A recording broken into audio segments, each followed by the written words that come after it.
आदरणीय सभापति जी, हमारे गुमंत जनजातीय समुदाय, हमारे गुमंत साथी, हमारे बंजारा परिवार, उनके लिए एक अलग कल्याण बोर्ड बनाया है ताकि उनकी आवश्यकताओं को हम एड्रेस कर सकें और उनको भी एक स्थायी, सुरक्षित और संभावनाओं वाला जीवन प्राप्त हो, उस दिशा में हम काम कर रहे हैं।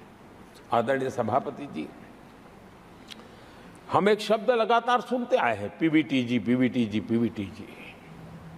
हमारे जनजातीय समूह में ये सबसे पीछे रहा हुआ और आज़ादी के इतने सालों के बाद भी जिन्होंने उनको निकट से देखा होगा, पता चलता है कि कैसी हालत में जीते हैं। उनकी तरफ किसी ने नहीं देखा। हमने एक विशेष व्यवस्था की है और पीएम जनमन योजना के तहत 24,000 करोड़ रुपए, ये समुदाय बिखरा हुआ है, छोटी संख्या में है, वोट की उनकी ताकत नहीं है। और यहाँ देश की परंपरा है, जिसकी वोट की ताकत है उसी की चिंता करना, लेकिन समाज के ऐसे अति पिछड़े लोगों की कोई चिंता नहीं करता था। हमने वो चिंता की है, क्योंकि हम वोट की राजनीति नहीं करते हैं, हम विकास की राजनीति करते हैं।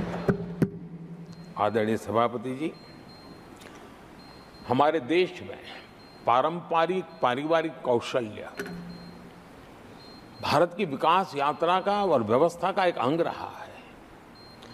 जो हमारा विश्वकर्मा समूह है, जिनके पास परंपरागत से हुनर है और जो समाज की आवश्यकताओं को पूरी करता है, लेकिन उनको कभी एड्रेस नहीं किया गया।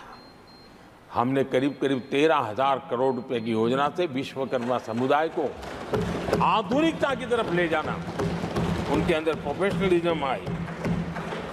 आदरणीय सभापति जी, गरीबों के नाम पर बैंकों का राष्ट्रीयकरण तो कर दिया गया था, लेकिन मेरे रेहड़ी पटरी वालों को कभी बैंक के दरवाजे तक देखने की हिम्मत नहीं होती थी, हालत थी। पहली बार देश में पीएम स्वनिधि योजना के तहत रेहड़ी पटरी वालों की चिंता की गई है और आज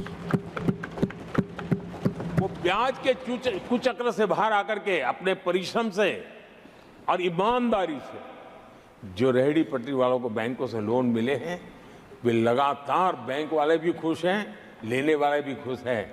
और जो कल फुटपाथ पर रेहड़ी बैठता था, आज एक छोटी दुकान दिशा में बनाने की दिशा में आगे बढ़ रहा है। जो पहले खुद मजदूरी करता था, आज एक आध दो को रोजगार देने की दिशा में काम कर रहा है।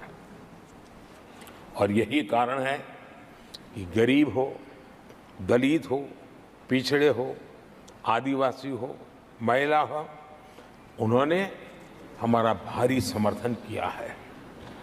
आदरणीय सभापति जी, हम विमेन लेड डेवलपमेंट की बात करते हैं। दुनिया के प्रगतिशील देशों के लिए भी विमेन डेवलपमेंट तो बहुत स्वाभाविक स्वीकार करते हैं, लेकिन विमेन लेड डेवलपमेंट की बात करते हैं तो उनके भी उत्साह में थोड़ी कमी नजर आती है। ऐसे समय भारत ने नारा नहीं, निष्ठा के साथ विमेन लेड डेवलपमेंट की ओर कदम बढ़ाए और महिला सशक्तिकरण का लाभ आज दिख रहा है, हर क्षेत्र में दिख रहा है और भारत की विकास यात्रा में वो कंट्रीब्यूट कर रहा है। मैं आदरणीय सांसद सुधा मूर्ति जी का आभार व्यक्त करता हूं कि कल उन्होंने चर्चा में महिलाओं के आरोग्य के विषय पर बल दिया था और उसका महात्म्य क्या है, उसकी आवश्यकता क्या है, उस पर बड़े विस्तार से उन्होंने कहा था। और उन्होंने एक बात ये भी बड़ी इमोशनल बताई थी कि माँ अगर चली गई तो उसका कोई उपाय नहीं होता, फिर नहीं मिल सकती। ये भी बड़ी भावात्मकता से उन्होंने बताया था। विमेन हेल्थ, सैनिटेशन, वेलनेस पर हमने 10 वर्षों में एक प्रायोरिटी सेक्टर के नाते काम किया है। आदरणीय सभापति जी, टॉयलेट हो, सैनिटरी पैड्स हो, गैस कनेक्शन हो, प्रेगनेंसी के दौरान वैक्सीनेशन की व्यवस्था हो और इसका फायदा हमारे देश की माताओं बहनों को मिला है। आदरणीय सभापति जी, आरोग्य के साथ साथ महिलाएं आत्मनिर्भर बने, उस दिशा में भी हम लगातार काम कर रहे हैं। बीते वर्षों में हमने जो 4 करोड़ घर बनाए हैं, उसमें से ज्यादातर घर हमने महिलाओं के नाम पर रखे। बैंकों में खाते खुलने से,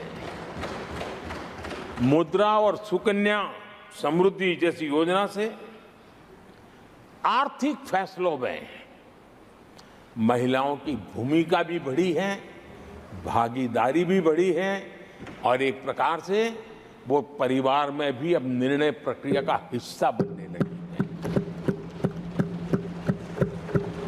आदरणीय सभापति जी, विमेन सेल्फ हेल्प ग्रुप्स, उससे जुड़ी 10 करोड़ बहनें, उनका आत्मविश्वास तो बढ़ा ही बढ़ा है, उनकी आय भी बढ़ी है।